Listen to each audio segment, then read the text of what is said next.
लोगों को दोषी नहीं ठहराते, जिन लोगों के कारण सीता जी का, राम जी ने संदेह नहीं किया सीता माता पर, लोगों ने संदेह किया। गलती किसकी है? लोगों की। लेकिन गलती लोगों की लोग ना मानकर किसे गलत कहते हैं? राम ने गलत किया। राम ने वनवास क्यों भेजा अपनी पत्नी को? अरे राम राजा है और राजा का धर्म है वो प्रजा की बात सुने।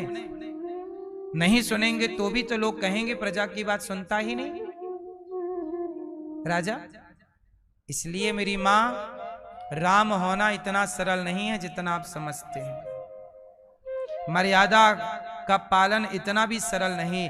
मर्यादा का पालन करते करते करते करते राम आज भी अनपढ़ गंवार लोग, जिन्हें रत्ती भर कुछ नहीं आता धर्म का बोध, वो भी राम को गलत कहने में हिचकिचाते नहीं।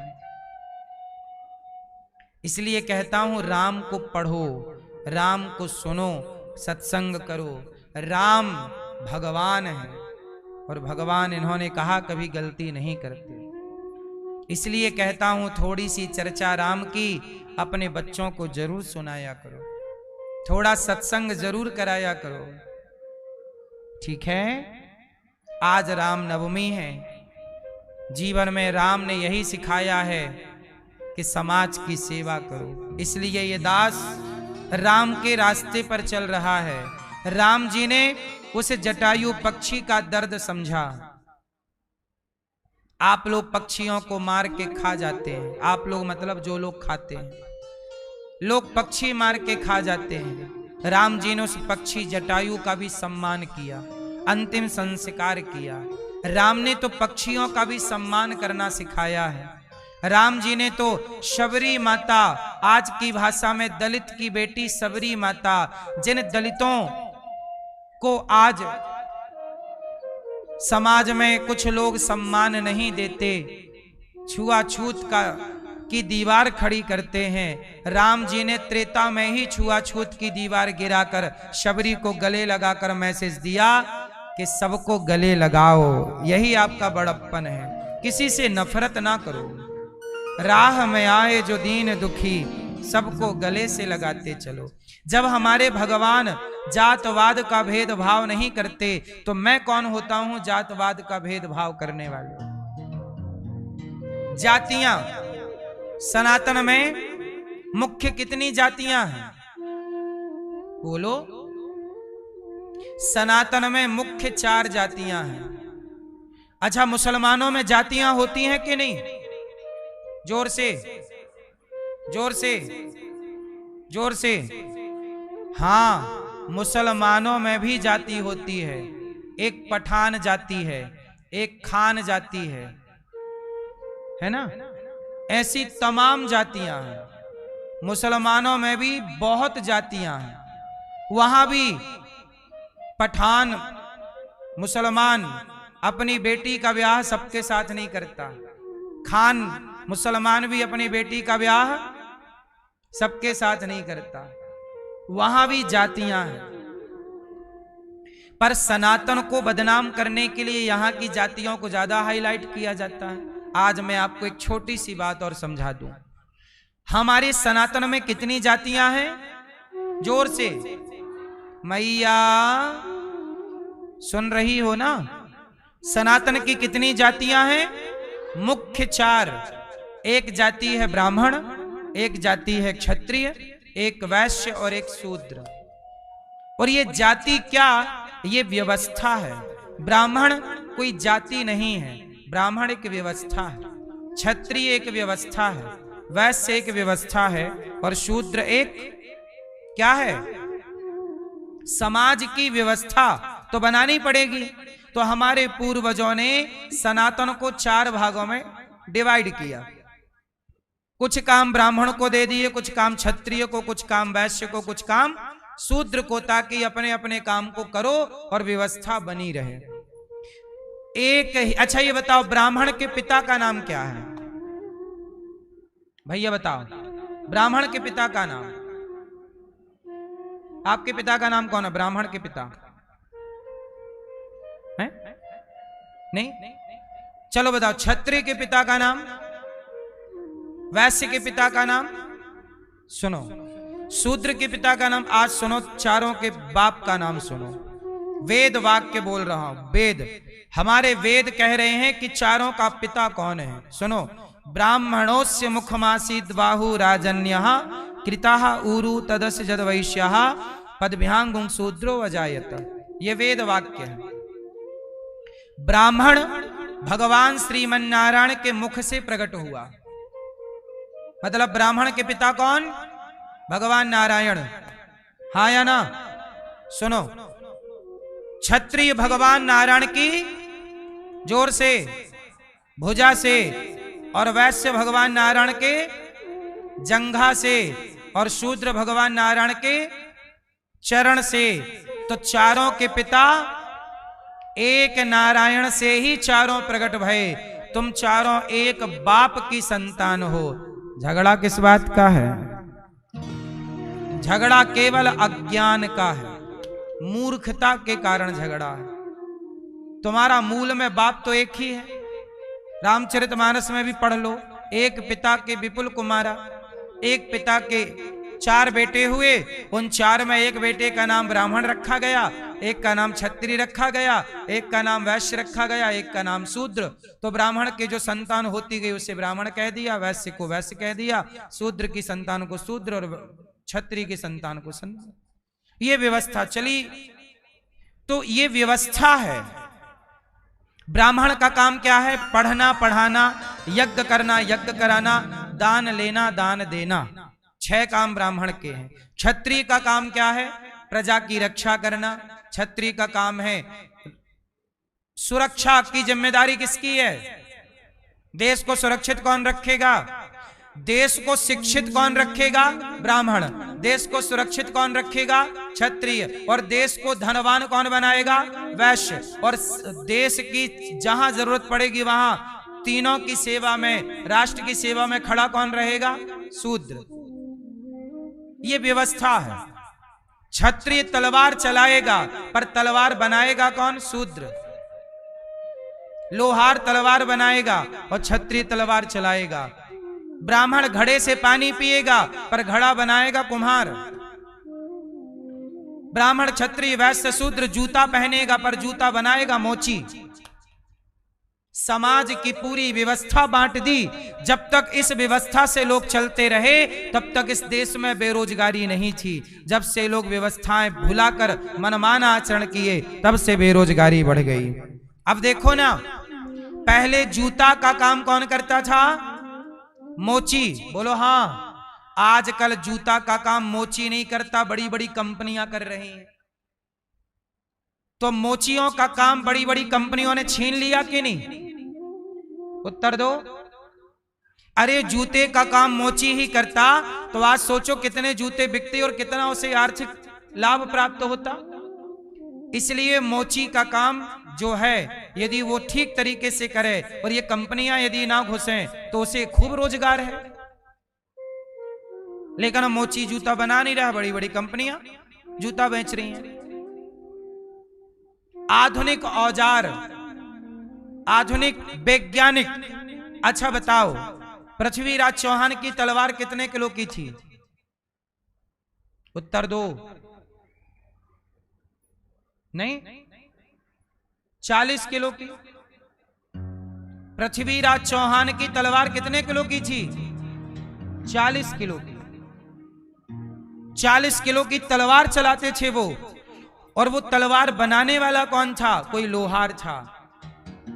उस तलवार का कोई मुकाबला नहीं कर सकता। मतलब जो कुम्हार, लोहार थे, कुम्हार थे, ये अपने आप में उस जमाने के वैज्ञानिक थे जो नई नई तकनीक, नए नए आविष्कार करते। ऐसा कवच बनाते लोहार कि राजाओं को कवच ढक के रखता, तलवार ना घुसती। पुराने कवच आज भी शोरूमों में उनमें रखे हैं। कहाँ क्या बोलते हैं? लाइब्रेरी क्या बोलते हैं? चिड़ियाघर है? म्यूजियम। म्यूजियमों में आज भी वो राजाओं की तलवारें, आज भी वो कवच, ढाल सब रखी हुई हैं। और ये सब बनाई किसने थी? कोई अमेरिका के वैज्ञानिक बना के दे गए थे? तो कहने का तात्पर्य ये है कि हमारे यहां तो कुम्हार भी अपने आप में एक वैज्ञानिक था, लेकिन आज उसे वैज्ञानिक कौन मान रहा है? गाली ब्राह्मणों को दी जा रही है कि ब्राह्मणों ने देश को बिगाड़ा। अरे आज की विदेशी कंपनियां आ करके भारत के रोजगार को छीन रही हैं, ये दुश्मन है इस देश की। मोची का काम छीनने वाला कौन है? शस्त्रों का काम छीनने वाला कौन है? ये पहले युद्ध जीते गए हैं लोहार के बल पे। घड़ा, पहले के जमाने में घड़ा संगीत में भी बजता था, पता है आपको? मटका बजाया जाता था, मतलब कुम्हार को यह पता होता था कि कौन से मटके से कौन सा सुर निकलना है, मतलब वो अपने आप में उसका महारथ था। तो ये सब हमारे यहाँ की कलाएं थी, शिल्प कलाएं। पहले का इंजीनियर कौन था? पहले का इंजीनियर कौन था बताओ? आज जो इंजीनियरिंग पढ़ाई जा रही है, ये ऑलरेडी इंजीनियर कौन थे हमारे यहाँ? लकड़ी का काम करने वाला कौन था? बोलो। बढ़ई और पत्थर। बताओ, जगन्नाथपुरी का मंदिर बना और लाल किला बना और ताजमहल बना, उस जमाने में थोड़ी कोई वैज्ञानिक ने बनाया, उस जमाने में भारत के इन्हीं कारीगरों ने बनाया और ऐसी कला बनाई कि आज तक देखने आते हैं लोग। तो हमारी शिल्पकारी, हमारी इंजीनियरिंग अच्छी थी या नहीं? अब हमारी अपनी इंजीनियरिंग को कोई पूछ नहीं रहा है। इंजीनियरिंग करने लोग अमेरिका जा रहे हैं, लंदन जा रहे हैं, और भारत का ताजमहल खड़ा है। भारत का पुराने महल, पुराने जाके मंदिर देख लीजिए, उनकी कलाकारी देख लीजिए। आप वहां चले जाइए, दक्षिण में राम सेतु देख के आइए। राम सेतु मतलब रामेश्वरम मंदिर देख के आइए, कितना विशाल मंदिर है, भारतीय शिल्पकारों ने बनाया। मतलब हमारे यहाँ विद्याएं थी, पर अपनी विद्या का घर की मुर्गी दाल बराबर। अपनी विद्या का भारत का दुर्भाग्य क्या है कि भारत के लोगों ने अपनी विद्याओं को महत्व नहीं दिया, लड़ता रहा। अंग्रेज लड़ा के चले गए कि तुम्हें जातियों के नाम पे लड़ना है। अब हमारे यहाँ यही चलता है, तू बड़ा मैं छोटा, मैं बड़ा तू छोटा, यही लड़ रहा। ब्राह्मण क्षत्रिय वैश्य शूद्र, तुम लड़ते गए, फूट डालो शासन करो, अंग्रेजों ने नारा दिया, आपस में लड़ाया। पहले के अंग्रेज लड़ाते थे, आज के नेता लड़ा रहे हैं। जो अंग्रेजों ने काम किया, आज वही काम नेता कर रहे हैं, समाज को लड़ा करके मस्त अपना वोट समेट रहे हैं। बोलो हाँ, ये देश तब भी लड़ रहा था, तब भी गुलाम था। आज बताओ, भारत आजाद है कि गुलाम है? जोर से, जोर से। आज भारत आजाद है कि गुलाम है? जोर से बताओ। आज भी भारत में मैकाले की शिक्षा पढ़ाई जाती है। बताओ, शिक्षा नीति किसने लागू की थी भारत में? मैकाले ने। उसी की शिक्षा नीति आज भी पढ़ाई जा रही है। आजादी के 80 साल होने को आए, क्या जरूरत थी? इन 80 सालों में आप अपनी शिक्षा प्रणाली ना बदल पाए? उन अंग्रेजों की शिक्षा नीति क्यों पढ़ा रहे हो? अपनी भारत की शिक्षा नीति क्यों नहीं बना रहे हो? सही है गलत है? आप लोग बोलते नहीं है। नहीं पता था तब तक तो ठीक है, अब तो हम बता रहे हैं, अब तो बोलो। सच बताएं, भारत के लोग ना गुलाम रहे हैं सालों साल तक, तो आप लोगों को गुलाम बनने की आदत अच्छी है। आज भी आप लोगों को गुलामी में जीने की आदत है, क्योंकि आपके बाप दादे गुलाम थे, तो आपके अंदर भी ना गुलामी वाला खून भरा है। इसलिए आप लोग आज भी उसी गुलामी की बेड़ियों में बंधे हैं। आजादी आज भी नहीं चाहते आप। मैकाले की शिक्षा नीति समाप्त करके भारतीय वेद शिक्षा नीति लागू की जाए, भारतीय दर्शन की शिक्षा नीति लागू की जाए। आज की शिक्षा में गीता नहीं पढ़ाई जाती बच्चों को, क्यों? क्या बच्चों को गीता नहीं पढ़ानी चाहिए? आज बच्चों को श्रवण कुमार की कथा पढ़ानी चाहिए, ताकि बच्चों के संस्कार श्रवण कुमार जैसे हों। वो अपने माँ बाप को सम्मान दें, घर पे रखें, वृद्धाश्रम ना भेजें। आज बच्चे माँ बाप का सम्मान नहीं करते, क्यों? क्योंकि श्रवण कुमार का पाठ पढ़ा ही नहीं, राम जैसी मर्यादा पढ़ी नहीं तो मर्यादित है नहीं, राम जैसा चरित्र पढ़ा नहीं तो चरित्रवान है नहीं। लड़का लड़की स्कूल कॉलेज जाते हैं और वहां सुनसान गलियों में देखो, शाम होते ही अंधेरा लगती लड़का लड़की मधुमक्खी की तरह खड़े रहते हैं। ये चरित्र है? आपने अपने बच्चों को पढ़ाने भेजा था, पर पढ़ाने के नाम पर बच्चे चरित्रहीन हो रहे हैं। ये बात सही है कि गलत है? कौन जिम्मेदार है? कौन लेगा इसकी जिम्मेदारी? कोई लेने को तैयार नहीं। इसलिए अभी ये कहना सही नहीं है कि हम आजाद हैं। आजाद तब हो जाओ, आजाद तब मानूंगा मैं इस देश को, जब बच्चों के बैग में भगवत गीता हो, भगवत गीता पढ़ें बच्चे। जब आप शिक्षा में राम का चरित्र पढ़ें और राम के चरित्र को जीवन में, तब मान लो कि देश में आजादी है। निकाय की आजादी है, गीता पढ़ने की आजादी नहीं है। आजकल स्कूल में तिलक लगाने की आजादी नहीं है, आजकल स्कूल में कलावा बांधने की आजादी नहीं है, तो कैसे कह दें कि भारत आजाद है? तुम्हारे बच्चे कॉन्वेंट स्कूलों में जा रहे हैं, बताओ कलावा बांधने की आजादी है? भारत का स्कूल है, हम भारतीय हैं, कलावा बांधने से तुम कौन होते हो रोकने वाले? हम तुलसी की माला पहने, तुम कौन होते हो रोकने वाले? हम तिलक लगाएं, तुम कौन होते हो रोकने वाले? कौन किन लोगों ने अधिकार दिया है कॉन्वेंट स्कूलों को कि तुम बच्चों को रोको? आप कैसे, किस अधिकार से कहते हैं कि ये देश आजाद है? आजाद है तो कलावा बांधने की आजादी क्यों नहीं? गले में तुलसी की माला पहन के बच्चे जाएं तो कॉन्वेंट वाले उतरवा देते हैं, क्यों? तिलक साफ करवा देते हैं, क्यों? क्यों जी? ये बात सही कह रहा हूं, गलत कह रहा हूं? इसका मतलब ये देश अभी आजाद, अभी आजाद नहीं, अभी आजादी अधूरी है। अटल जी ने कही थी ये बात कि आजादी अभी, ये अटल जी ने के शब्द दोहरा रहा हूं मैं, आजादी अभी, बोलो आजादी अभी। बताओ तिलक नहीं लगाते, कलावा नहीं बांधते, बताओ क्या मजबूरी है? आजादी अभी, बताओ क्या मजबूरी है? आजादी अभी अधूरी है, बताओ कि गौ हत्या क्यों नहीं रुक रही? क्या मजबूरी है? बताओ क्या मजबूरी है? आजादी अभी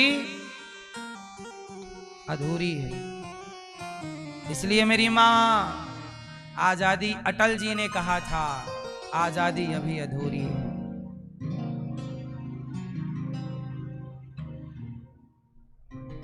भगवान राम राजा बने, सिया जी रानी बनी। तुलसीदास जी ने इसलिए सीता मां का वो प्रसंग लिखा ही नहीं वनवास का। क्यों? वाल्मीकि रामायण में लिखा, तुलसीदास जी ने नहीं लिखा, क्योंकि सीता जी राम से अलग होते हुए तुलसीदास जी देख नहीं सकते, तो वो प्रसंग लिखा ही नहीं। राम राजा बने, सिया जी रानी बनी। बोलिए सियावर रामचंद्र की जय। हाँ,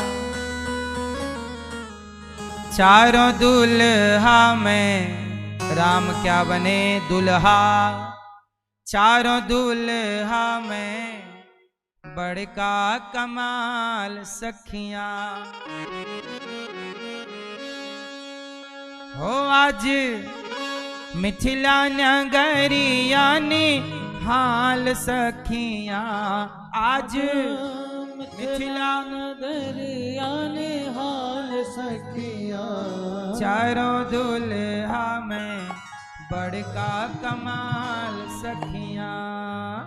उठाओ हाथ, बजाओ तालियां, जरा झूमते हुए आज राम आए कथा विवाह की।